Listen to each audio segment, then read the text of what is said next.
let's say Elon Musk says, I'll pay everyone with Comex bars $100 premium for their silver. I would just move it to registered. And if it's in the registered category, anyone in Comex can buy it based upon those contracts. So it's leaving. Who's taking it? Where's it all going? Okay. So remember what the BRICS grain exchange guy said. This will change. We will control the price when it's not controlled on Comex anymore. The silver market is on fire, and it's not just speculation. Delivery times at Comex have now stretched to 8 weeks, signaling extreme stress in the system. Meanwhile, China is buying silver and gold from every corner of the globe, directly from miners, and paying twice the Western price. This isn't just about market moves, it's about a global financial reset in real time. Andy Schectman warns that if you own gold or silver, you're witnessing the early stages of a monetary shift that could reprice everything. This isn't theory, it's happening now. And if you don't understand what's coming, you risk being on the wrong side of history. So there's an awareness. And how do you do that? You drain the world's exchanges by suppressing the paper price in the West, just like the banks are doing. Let's beat them at their own game.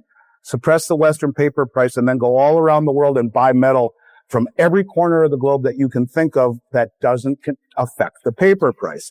You see China, the second largest producer of silver in the world, going all around Latin America, and they're the largest producer of gold. They're going directly to Mexico, pulling silver out of the ground and buying it right from the miners before it's even called silver. It's called doré or concentrate. They send it back to China and they refine it there. They pay double what the West will. They're doing the same thing in Peru. They're doing it all around the world, but they produce more than anyone. So why would they need to do that? Since November, we're net importers. All of this influx. The central banks have been buying nonstop. These coordinated entities through sovereign wealth funds and southern and eastern central banks draining the world's exchanges like London.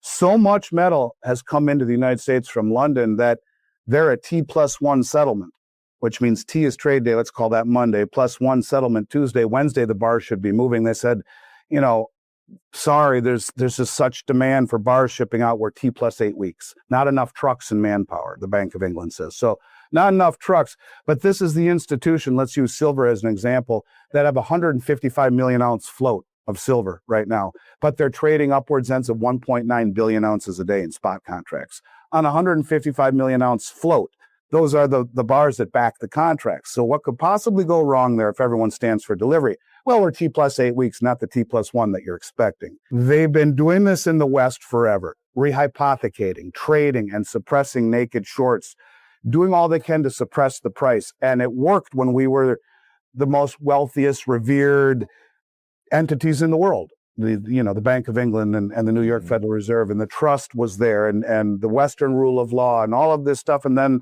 lo and behold, the West loses its mind and becomes indebted to the nth degree. And the rest of the world says, screw it. We would like to stand for delivery. Now we got a problem. And that's kind of what is happening. And so we look at things that have happened along the way. We look at Secretary of Treasury Scott Bessent, self-proclaimed gold bug, says he wants to preside over a new Bretton Woods or a new monetary system. Bretton Woods was the event in Bretton Woods, New Hampshire, when we took over for the pound sterling after World War II. All the leaders met there and agreed to the dollar being the world reserve, backed by gold at $35 an ounce, et cetera. Bessent says, I want to be part of a new Bretton Woods, and you'll see one during this administration, he says. I hope to see one. He says, I want to remonetize the asset side of the U.S. balance sheet. Well, what assets do we have? Student debt, number one, military, number two, land, number three. What are you going to monetize? Maybe land. You could put, amusement parks and hotels and stuff, but what else? Oh, how about the gold that's still on the U.S. Treasury balance sheet at $42.22 an ounce? That's the price it's at. And I believe they will revalue it. Now, before I go any further, let's just talk about revaluation. First of all, gold is held, and you can't make this shit up, on the U.S. balance sheet in what's called the gold revaluation account. Number two, when Roosevelt confiscated gold in 1933 at $20 an ounce, he paid everyone $20.67. With eggs, a dozen eggs being a nickel, that was a lot of money. And then he devalued the dollar by 40%, making gold $35 an ounce. So it was a devaluation of the dollar that revalued the price of gold. Nixon did the same thing in 72 and 3. In 71, when the gold window was closed at $35 an ounce, the next year in 72, he revalued gold to 38 by devaluing the dollar. And the following year, 73 to 42.22, where it stayed on the books ever since. So I believe they will revalue gold, and I'll get to all of this. I'm going to tie it all together. It's starting to come together. So let's just recap. So we got all this debt. We owe 38 trillion plus another 9 trillion in deficit spending by 2028. So that's 37 trillion. We take in 15 trillion. The world doesn't trust us anymore because we've weaponized the Treasury market against Russia and kicked countries like Iran and Russia out of SWIFT. And much of the global South looks at us as being every bit as bad or worse than Russia in things like the Ukraine and Syria and in Iraq in particular, where we're still there 22 years later. And we didn't even find the weapons that we went there to begin with after we destroyed the country. So all of this stuff, and by the way, guess who gets the reconstruction contracts and all that? That'd be BlackRock. And who is the custodian of SLV along with JP Morgan? Oh, that's BlackRock. And so when you hold down the price of silver to build high-tech weapons, which they do, I'm kind of going astray here, and the military-industrial complex needs silver. There's 500 ounces in every typical cruise missile, between 13 and 14 kilograms in the guidance system of all these cruise missiles, let alone all the high-tech military components and aircrafts and whatnot.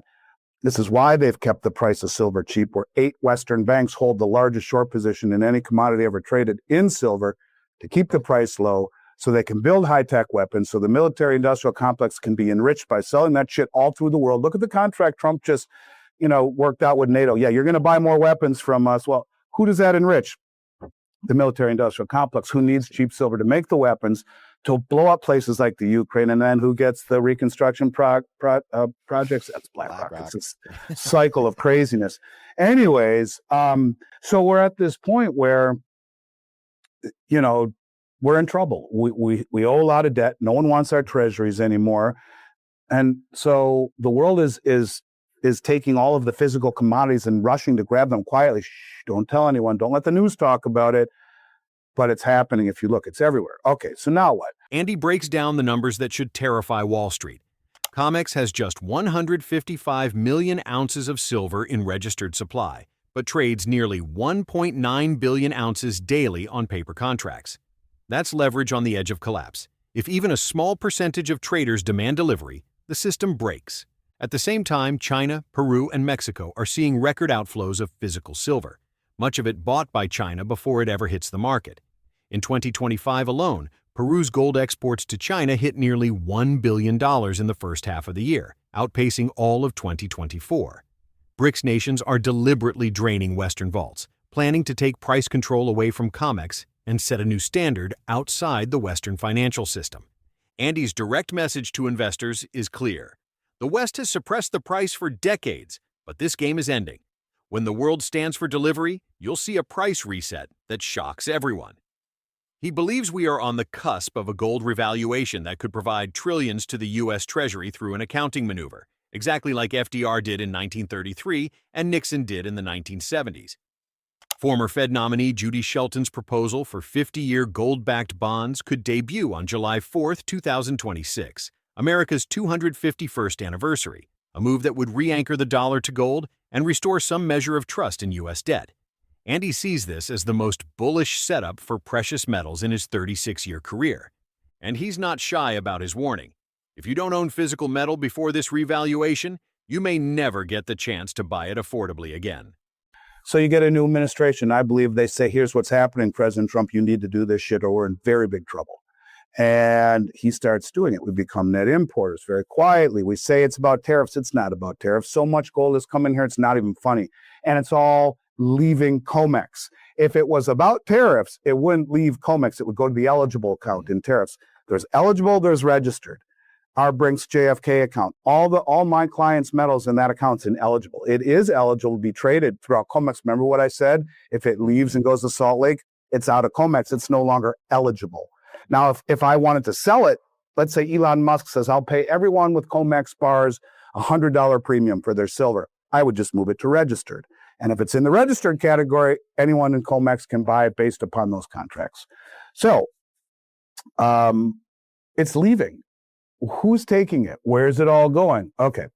So remember what the BRICS Grain Exchange guy said. This will change. We will control the price when it's not controlled on Comex anymore. So there's an awareness. And how do you do that? You drain the world's exchanges by suppressing the paper price in the West, just like the banks are doing. Let's beat them at their own game. suppress the Western paper price, and then go all around the world and buy metal from every corner of the globe that you can think of that doesn't affect the paper price. You see China, the second largest producer of silver in the world, going all around Latin America, and they're the largest producer of gold. They're going directly to Mexico, pulling silver out of the ground and buying it right from the miners before it's even called silver. It's called doré, or concentrate. They send it back to China and they refine it there. They pay double what the West will. They're doing the same thing in Peru. They're doing it all around the world, but they produce more than anyone. So why would they need to do that? They're beating us at our own game because they're using the suppression of price and buying stuff that is off the grid, and by disintermediating the market, by going right to the miners and buying it right when they pull it out of the ground, and even their byproduct sludge, and sending it back. That's concentrate. It's like a goo that you put in a jar and then you refine it and you get metal, right? So sending it back to refine it because it's that important. And yet they're the largest producer of gold and the second largest of silver in the world. Price is nothing but a tool of misdirection. The importance of gold and silver to these countries is wickedly off the charts, to where if we're number one in gold and number two in silver, what the hell are we flying around the world for to buy doré and concentrate, pay double what the West will, and sending it all the way back to refine it? Because it means a lot. And why are we striking these deals with 155 countries in the Belt Road to industrialize them, let them pull their resources out, build oil refineries and gold mines and roads and bridges and maritime channels, so we can have a peace? Because we see the big picture. We being China, we think in terms of decades. You think in terms of seconds. You're in trouble when this is all said and done, is what they're thinking. And this is the whole BRICS conglomerate that's joining together. We're going to touch on that in a moment. All right, this is all starting to come together now. And so now we're at a point where there's a realization that this is starting to happen, I believe. You have Judy Shelton, who I interviewed on my YouTube channel about 5 months ago. It's still up there, Miles Franklin Media. Judy's a brilliant, brilliant, brilliant woman, and may actually be running the Federal Reserve when Powell's tenure is up. She's in the running for it. She was Trump's nominee in 2016, and due to partisan politics wasn't elected. She said to me several things. But she said, Andy, next July 4th, 2026 is a huge day for President Trump, and he'll make a huge deal of it. He's told me this, she said, and that's the 250th anniversary of the country. He will issue gold-backed treasuries at that point because the demand for U.S. treasuries is disappearing. Really?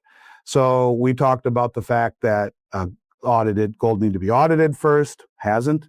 Probably will be. And we also talked about gold revaluation. Judy, I say, gold's in an account called the gold revaluation account. Can you believe that? She laughs. Yeah, I can. Do you think it'll be revalued? Yes, I do. So let's talk about that for a minute. Every $4,000 increase in the price of gold would give the Treasury general account $1 trillion free and clear. And it's an accounting gimmick. Basically, the way that it works is, let's say we just market to market and put it at $4,000 or it goes up to 4,000. So at 4,000 bucks, the Treasury would get 1 trillion free and clear. How? They would issue new gold certificates to the Federal Reserve. The Federal Reserve, in essence, would then print that money, $1 trillion, and give it to the Treasury. It's devaluing the dollar, and the Treasury gets the money to do whatever they want with the collateral. The gold is held by the Federal Reserve, but they have no claim on it, just the fiat value of it, not the actual gold itself. That belongs to the American people.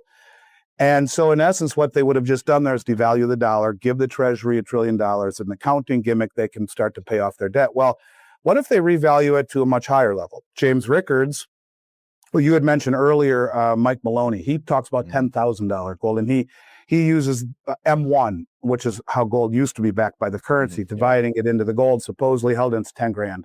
Well, that would give the Treasury $2.5 trillion free and clear, and devalue the dollar even more by like 40%. Well, James Rickards says 24,000, and he uses M2, I believe. 24,000, $6 trillion free and clear to the Treasury. Don't sell an ounce of gold.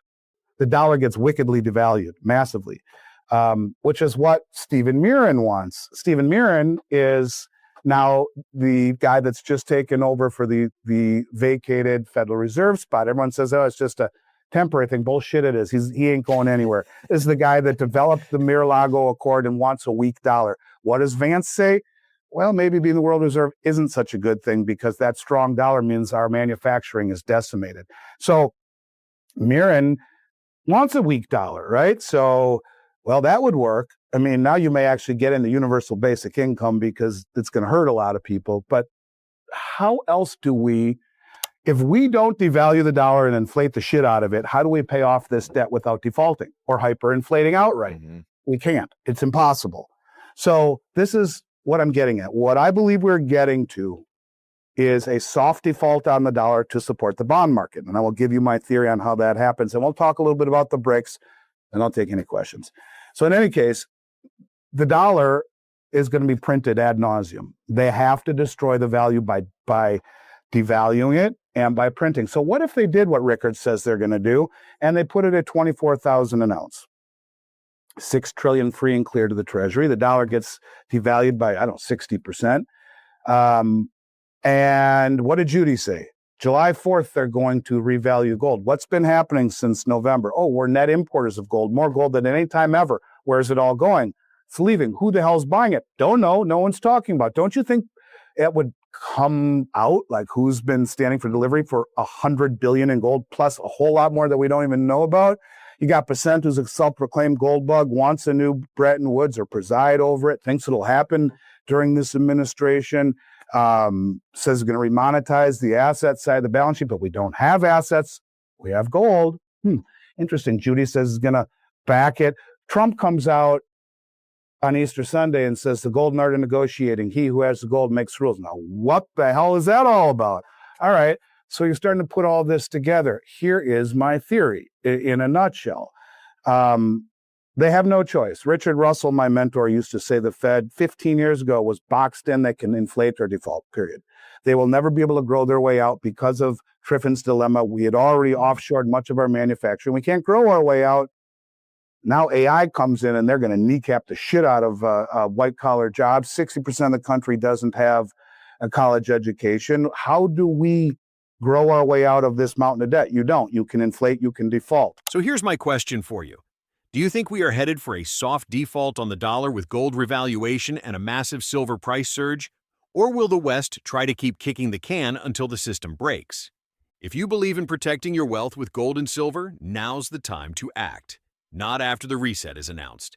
Andy's message couldn't be clearer. Hold physical metal, not paper promises. Smash that like button if you learned something new. Subscribe right now and turn on notifications so you don't miss the next update. We'll be covering every move, every policy shift, and every clue leading to this monetary reset. And share your thoughts in the comments. Where do you see gold and silver heading next?